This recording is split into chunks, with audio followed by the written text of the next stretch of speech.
Next మనకి డ్రోన్లతో spot spraying అండి. మరి డ్రోన్లతో స్పాట్ స్ప్రేయింగ్ అంటే ఏంటిది? మిరప మరియు పత్తి పంటల యొక్క కలుపు మొక్కల యొక్క డేటాబేస్ను అభివృద్ధి చేయడానికి డ్రోన్లను ఆర్టిఫిషియల్ ఇంటెలిజెన్స్ ఆధారంగా మిషన్ లెర్నింగు, రిమోట్ సెన్సింగ్ మరియు జాగ్రఫికల్ ఇన్స్టిట్యూట్ ఆఫ్ సైన్సెస్ వారు అనగా మన యొక్క భూమిని అధ్యయనం చేసేవారు ఎవరైతే ఉన్నారో ఆ యొక్క జాగ్రఫికల్ ఇన్స్టిట్యూట్ వారు కూడా సాంకేతికతను ఉపయోగించడం జరుగుతుంది. ఎలా అనంటే ఇప్పుడు ఈ పంటలు ఉన్నాయండి, ఈ పంటకు సంబంధించి ఈ పంట భూ నమూనా ఎలా ఉంది, ఈ పంటలో కలుపు మొక్కలు ఏమున్నాయి, ఈ పంటకి ఏమైనా పురుగు తగిలిందా, వీటిని ఏమైనా పురుగు తినివేస్తుందా అని ఎప్పటికప్పుడు ఇలా డ్రోన్ ద్వారా ఈ పంట ఇక్కడ నుంచి అక్కడ వరకు, అటు నుంచి ఇక్కడ వరకు మొత్తంగా డ్రోన్ ద్వారా ఏం చేస్తారంటే ఫోటోలు తీయడం జరుగుతుంది. ఆర్టిఫిషియల్ ఇంటెలిజెన్స్ రిమోట్ సెన్సింగ్ ఆధారంగా ఈ పంటకు సంబంధించి మొత్తం కూడా భూ నమూనాలతో సహా పంటలో ఉన్న ప్రతి కలుపు మొక్కను ఏదైనా పురుగు పడితే ఆ పురుగుకు సంబంధించిన మొత్తం కూడా ఫోటోలు తీయడం జరుగుతుంది. ఈ యొక్క డ్రోన్, దీనినే డ్రోన్లతో స్పాట్ స్ప్రేయింగ్ అంటారు. ఇప్పుడు ఈ డ్రోన్ల ద్వారా ఏదైతే ఫోటో తీస్తుందో, ఇప్పుడు ఈ ఏరియా మొత్తం ఫోటో తీసింది. ఫోటో తీస్తే ఇక్కడ ఉన్న ఇది ఏముందండి, ఎగ్జాంపుల్కి ఇది ఒక వరి పంట అనుకుందాం. ఎగ్జాంపుల్ వరి పంట. ఈ వరి పంటలో కలుపు మొక్కలు ఏమున్నాయి, అడుగు భాగం భూసారం సరిగ్గా ఉందా లేదా, ఏమైనా పురుగు పట్టిందా లేదా, వెంటనే ఆ ఫోటోలో మనకి తెలిసిపోతుంది. తెలిసిన వెంటనే మళ్ళీ ఇంకొక డ్రోన్ ద్వారా ఏం చేస్తాము, ఆ కలుపు మొక్కలను తీసివేయడానిక, ఆ పురుగులను చంపివేయడానిక మనం ఏం చేస్తామండి, మందులు కొడతాం. ఏదైనా పొలానికి ఖచ్చితంగా మనము మందు కొట్టాల్సిందే, అంతేనా కదా? పురుగు మందులు ఉపయోగించాలన్నా వద్దా? ఉపయోగించాలి. అంటే ఫస్ట్ డ్రోన్ ద్వారానే నువ్వు మొత్తం ఫోటోలు తీసి ఎక్కడెక్కడ పురుగులు ఉన్నాయి, ఎక్కడెక్కడ కలుపు మొక్కలు ఉన్నాయో గుర్తించి వాటిని మళ్ళీ డ్రోన్ ద్వారానే ఏం చేయాలి, ఎరువులు మన పురుగు మందులను పిచికారీ చేయడం జరుగుతుంది. ఓకేనా? ఈ మధ్యలో డ్రోన్ ఆధారిత మందులు చల్లడము చాలా యూట్యూబ్లలో చూసే ఉంటారు, ఒకసారి అబ్జర్వ్ చేయండి. మరి ఇక్కడ ఉంది చూడండి కెమెరా, ఇక్కడ కెమెరాలు ఉన్నాయా లేవా? ఈ కెమెరాలు మొత్తం ఆ పంటలో ఉన్న పురుగులను కానీ తెగుళ్ళను కానీ కలుపు మొక్కలు కానీ క్లారిటీగా ఫోటోలు తీయడం జరుగుతుంది. మరి ఈ టెక్నాలజీని ఇక్కడ చూడండి, ఇగో artificial intelligence, machine learning, remote sensing ఆధారంగా మరి రిమోట్ సెన్సింగ్ ఆధారంగా అంటే మీకు ఇండియన్ రిమోట్ సెన్సింగ్ శాటిలైట్స్ ఉంటాయి, ఎర్త్ అబ్జర్వేషన్ శాటిలైట్స్ ఉంటాయి. దాని టెక్నాలజీ ఏ విధంగా ఉంటుందో ఆ టెక్నాలజీని ఈ కెమెరాలకు అనుసంధానం చేస్తారండి.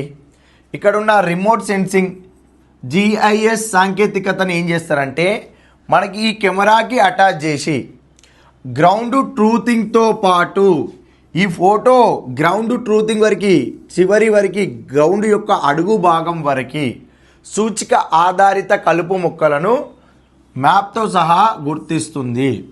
అదేవిధంగా డేటాబేస్ ఆధారంగా స్ప్రేయింగ్ డ్రోన్లను ఉపయోగించి కలుపు సంహారక మందులను స్క్రీనింగ్ మరియు స్పాట్ అప్లికేషన్ కోసం ప్రిస్క్రిప్షన్ మ్యాప్ రూపొందించబడుతుంది. అంటే ఇంతసేపు మనం మాట్లాడుకున్నాం కదా, ఈ మ్యాపు ఇందులో ఎక్కడైతే కలుపు మొక్కలు ఉన్నాయి, ఎక్కడైతే పురుగులు ఉన్నాయి, ఆ మ్యాప్ ఏమవుతుంది వెంటనే ఈ కెమెరా జనరేట్ చేస్తుంది. ఆహా, ఎక్కడెక్కడ పురుగులు ఉన్నాయి, ఎక్కడెక్కడ కలుపు మొక్కలు ఉన్నాయి ఆ మ్యాప్ ద్వారా చూసుకొని మళ్ళీ డ్రోన్ ఆధారంగా ఏంటిదండి స్ప్రేయింగ్ డ్రోన్లను ఉపయోగించి మళ్ళీ వాటికి మనం పురుగు మందులను పిచికారీ చేస్తే పంటలు అనేది నష్టపోకుండా ఉండడం జరుగుతుంది. ఈ మొత్తం టెక్నాలజీ ఏంటంటే ఒకప్పుడు రైతు ఏం చేసేవాడు, ఈ వరి పంట పొలం మొత్తం కూడా తిరిగేవాడు. 5 ఎకరాలు ఉంటే 5 ఎకరాలు కూడా అదే బురదలో నడుచుకుంటూ వెళ్ళాలి, మొత్తం చూడాలి, రావాలి. ఇప్పుడు అలా కాదు, నువ్వు ఒక ఒడ్డు మీద ఉండి 2 డ్రోన్లను పంపిస్తే 5 ఎకరాల చుట్టూ ఆ డ్రోన్లు తిరుగుతాయి. నీకు ఎక్కడ పురుగులు ఉన్నాయి, ఎక్కడ కలుపు మొక్కలు ఉన్నాయి అన్నీ కూడా అవే ఫోటోలు తీసుకొని రావడం జరుగుతుంది. దీనికి ఉపయోగించే టెక్నాలజీ ఏంటండి artificial intelligence, machine learning, remote sensing. ఇదంతా కూడా మనకి ఆధునాతన పద్ధతిలో సాంకేతిక పరిజ్ఞానాన్ని ఉపయోగించి తీసుకొచ్చిన సిస్టమ్ ఇది మనము వ్యవసాయ రంగంలో భాగంగా ఖచ్చితంగా ఇంప్లిమెంట్ చేయాలని చెప్పి తెలంగాణ ప్రభుత్వం కూడా దీనికి అగ్రిమెంట్ చేసుకోవడం జరిగింది. Next, seed supply and regulation, విత్తన సరఫరా మరియు నియంత్రణ. ఏంటిదండి? విత్తన సరఫరా మరియు నియంత్రణ. వానాకాలం 2024లో ఏంటిది?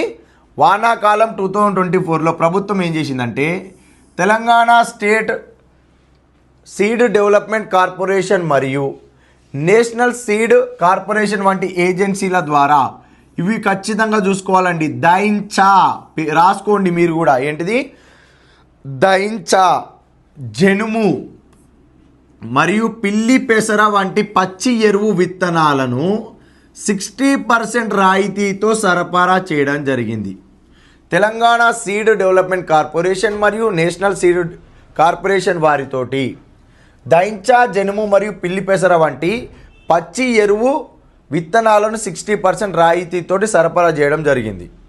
మరి అనుమతి జారీ నుండి వినియోగ ధృవీకరణ పత్రం జారీ వరకు మొత్తం రాయితీ విత్తన పంపిణీ ప్రక్రియ మనకి OSSDS పోర్టల్ ద్వారా ఆన్లైన్లో నిర్వహించబడుతుంది. అంటే నీకు సీడ్స్కి సంబంధించిన పర్మిషన్ జారీ చేయడం నాటి నుంచి దాని వినియోగ ధృవీకరణ పత్రం అనగా ఆ విత్తనాలు ఖచ్చితంగా వస్తాయనే వినియోగ ధృవీకరణ పత్రం జారీ వరకు కూడా మొత్తం రాయితీ విత్తన పంపిణీ వరకు మొత్తంగా ఏ పోర్టల్లో మనము ఇది తీసుకోవడం జరుగుతుంది? OSSDS పోర్టల్ ద్వారా ఆన్లైన్లో నిర్వహించడం జరుగుతుంది. ఒకసారి అబ్జర్వ్ చేయండి. ఇది సీడ్ రీసెర్చ్ సర్టిఫికేషన్, ఇది విత్తనము. ఈ విత్తనం ఎందుకండి? మనకి నాణ్యమైన విత్తనాలు ఎందుకు తీసుకుంటామండి? హై ఈల్డ్ వెరైటీ సీడ్స్, అధిక దిగుబడినిచ్చే విత్తనాలు ఉంటాయి. ఏంటిది? అధిక దిగుబడినిచ్చే విత్తనాలు. నువ్వు ఒక హైబ్రిడ్ సీడ్ ద్వారా ఎక్కువ ప్రొడక్టివిటీ, ఎక్కువ ఉత్పాదకత, ఎక్కువ ఉత్పత్తి సాధించే అవకాశము ఉంటుంది. ఒక వరి విత్తనాన్ని తీసుకున్నావు, అది నీరు లేకుండా పంట చనిపోకుండా కొద్ది రోజుల పాటు నీరు లేకుండా బతకగలిగే శక్తి ఉంటుంది. అదే ఒక వరి విత్తనం ఏం చేస్తుంది అంటే ఒక 100-200 వరి విత్తనాలను జనరేట్ చేస్తుంది. అది హైబ్రిడ్ సీడ్స్ అవుతుంది. ఒక పత్తి విత్తనాన్ని తీసుకో, ఆ పత్తి విత్తనం ఏం చేస్తుందండి? మొక్క యొక్క పెరుగుదల తక్కువగా ఉండి దానికి కాయలు ఎక్కువగా కాసే విధంగా ఉంటుంది. ఇప్పుడు నార్మల్గా అయితే మన పత్తులు ఎలా ఉంటాయి అంటే సాధారణంగా సాంప్రదాయకంగా మనం ఉపయోగించే పత్తులు ఎక్కువ చెట్టు హైట్ పెరుగుతుంది, కాయలు తక్కువ ఉంటాయి. కానీ హైబ్రిడ్ సీడ్స్ చెట్టు చిన్నగా ఉంటుంది, కాయలు ఎక్కువగా ఉండడం జరుగుతుంది. కాయలు ఎక్కువ రావడం వలన పత్తి ఎక్కువగా వస్తుంది. మనకు కావాల్సింది ఏంది? పంట యొక్క దిగుబడి పెరగడమే. అందుకోసము కావాల్సిన విత్తనాలకు రీసెర్చ్ చేయడము, దాన్ని అధిక దిగుబడి వచ్చే విధంగా మనకి వ్యవసాయ శాస్త్రవేత్తలు ఎప్పటికప్పుడు రీసెర్చ్ చేసి వాటికి సర్టిఫికేట్ జారీ చేయడం జరుగుతుంది. మరి సీడ్ సప్లై చైన్ నెట్వర్క్ ఏంటిది? Seed supply chain network Telangana state ఏంటిది? Telangana state seed development corporation వారు నేషనల్ సీడ్ కార్పొరేషన్ వారితోటి ఏమవుతుంది? టైఅప్ అయిపోయి మొత్తంగా హైబ్రిడ్ సీడ్స్ని పంపిణీ చేయడం జరుగుతుంది. ఓకేనా? రైట్. ఇలా ఇప్పుడు క్వాలిటీ సీడ్స్ రైతుకి ఇస్తే, హైబ్రిడ్ సీడ్స్ రైతుకి ఇస్తే తను సంతోషంగా పంట పండించి అధిక దిగుబడి సాధించడం జరుగుతుందండి. మరి ఈ ప్రక్రియలో భాగంగా 2024-25 సంవత్సరంలో 1.16 లక్షల క్వింటాల్ల విత్తనాలు పంపిణీ చేయబడ్డాయి. దీని రాయితీ విలువ ఎంత? 64.65 కోట్లు. రాయితీ అంటే ఏంటంటే సబ్సిడీ అండి. ఏంటిది? సబ్సిడీ. నాణ్యమైన విత్తనాల సరఫరాను నియంత్రించడానికి మరియు నిర్ధారించడానికి ప్రభుత్వము విత్తన లైసెన్సింగ్ అంటే క్వాలిటీ సీడ్స్ పంపిణీ చేయడానికి, వాటిని నియంత్రించడానికి ప్రభుత్వము లైసెన్సులు జారీ చేయడం జరుగుతుంది. ఆ విత్తన లైసెన్సు మరియు విత్తన పరీక్ష మరియు 1983 నాటి విత్తనాల నియంత్రణ ఉత్తర్వు కింద కఠినమైన నిఘా చర్యలను అమలు చేస్తుంది. ఎవరైనా ఈ యొక్క రైతులు పండించే పంటకు గాను నాణ్యమైన విత్తనాలను సరఫరా చేయకున్నా, అవి క్వాలిటీ లేకున్నా వాటిపైన ఎవరైతే అలాంటి చర్యలు చేపడతారో, అంటే ఇప్పుడు నకిలీ విత్తనాలను అమ్ముతారు, దొంగ మార్కెట్ నిర్వహిస్తారు, అలాంటి వారిపైన 1983 నాటి విత్తనాల నియంత్రణ ఉత్తర్వు కింద కఠినమైన నిఘా చర్యలను అమలు చేయడం జరుగుతుంది. ఓకేనా. Monitoring of fertiliser supply through integrated fertiliser management system. Monitoring of fertiliser supply through integrated fertiliser management system. ఓకేనా, right. Integrated fertiliser management system ద్వారా ఎరువుల సరఫరా మరియు పర్యవేక్షణ. మరి ఇంటిగ్రేటెడ్ ఫర్టిలైజర్ మేనేజ్మెంట్ సిస్టమ్ దీని ముఖ్య విధి ఏంటిది అంటే, ఇప్పుడు ఇక్కడ ఏంటంటే డిజిటల్ మానిటరింగ్ హబ్. ఎరువులను తయారు చేసిన వెంటనే ఆ ఎరువులకు ఉపయోగించిన ఫార్ములా, ఆ నాణ్యమైన ఎరువులకు సంబంధించిన డాటా మొత్తం కూడా డాటా మానిటరింగ్ హబ్లో స్టోర్ చేస్తారు. స్టోర్ చేసిన తర్వాత ఏం చేస్తారంటే, ఆ ఎరువులను ఎక్కడైతే ఫర్టిలైజర్ కార్పొరేషన్ ఆఫ్ ఇండియా వాళ్ళు తయారు చేస్తారో ఆ తయారు చేసిన కంపెనీల నుండి రాష్ట్రాలకు పంపిణీ చేయాలి, రాష్ట్రాల నుంచి జిల్లాలకి రావాలి, జిల్లాల నుండి గ్రామీణ ప్రాంతాలకు రావాలి. గ్రామీణ ప్రాంతాలలో ఎరువులను ఎవరు అమ్ముతారు అని అంటే, గ్రామీణ ప్రాంతాలలో ఫర్టిలైజర్ షాపులు ఉంటాయి. ఆ ఫర్టిలైజర్ షాపులకు మనకి ఎరువులు వస్తాయి. మరి ఎక్కడైతే తయారీదారుల నుండి, పరిశ్రమ నుండి, కంపెనీ నుండి రైతుల వరకు ఎరువుల పంపిణీ జరిగే ప్రక్రియలో ఇప్పుడు పరిశ్రమ నుండి ఎరువులను ఏం చేస్తారంటే ఇలా ట్రైన్ల ద్వారా, పెద్ద పెద్ద వెహికల్స్ ద్వారా సరఫరా చేయడం జరుగుతుంది. ఈ సరఫరా చేసే మార్గ మధ్యలో ఏమవుతుంది అంటే, కొన్ని రకాల నకిలీ ఎరువులను అందులో కలిపి వేయడం జరుగుతుంది. ఆ కలిపి వేయడం వల్ల ఆ నకిలీ ఎరువులను ఏ రైతులైతే ఉపయోగిస్తారో అది పంట సారాన్ని పెంచకుండా ఆ ఎరువులు కలుషితమై పంట ఉత్పత్తి వచ్చిన ఆ ఆహార ధాన్యాలు పొల్యూట్ అవ్వడం జరుగుతాయి. ఆ పొల్యూట్ అవ్వడం వలన ఆహార ధాన్యాలను తీసుకున్న వ్యక్తులు కూడా ఆరోగ్య ఇబ్బందుల పాలవుతారు. నీకు ఎరువులకు ఎంత ఫార్ములా ఉపయోగించాలనేది ప్రభుత్వమే డిసైడ్ చేసి, ప్రభుత్వం తరపున ఎరువుల తయారీ పరిశ్రమలు సర్టిఫికేట్ జారీ చేసుకున్న తర్వాతనే వాళ్ళు ఉపయోగించే ఫార్ములా ఆధారంగానే ఎరువులను తయారు చేస్తారు. ఆ ఎరువులను ఉపయోగించడం వలన పండే పంటలు ఎలాంటి హానికర ఇబ్బందులు ఉండకుండానే ఆ ఎరువులు తయారు చేస్తారు. మరి అలాంటి ఎరువుల తయారీదారుల నుండి రైతుకు సక్రమంగా అందాలి అంటే మార్గ వ్యవస్థలో ఎలాంటి నకిలీ కూడా జరగకుండా, ఎలాంటి దోపిడీ జరగకుండా చూసేందుకై ఇంటిగ్రేటెడ్ ఫర్టిలైజర్ మేనేజ్మెంట్ సిస్టమ్ ద్వారా ఎరువుల సరఫరా పర్యవేక్షణ సిస్టాన్ని తీసుకొచ్చారు. దీనినే monitoring of fertiliser supply through integrated fertiliser management system అని చెప్పి పిలుస్తారు. ఇక్కడ చూడండి, ఎరువు బస్తాలను క్రాస్ చెక్ చేస్తున్నారు. ఇవి నకిలీవా కావా ఒరిజినల్ అని ఇవి వస్తూ ఉంటాయి.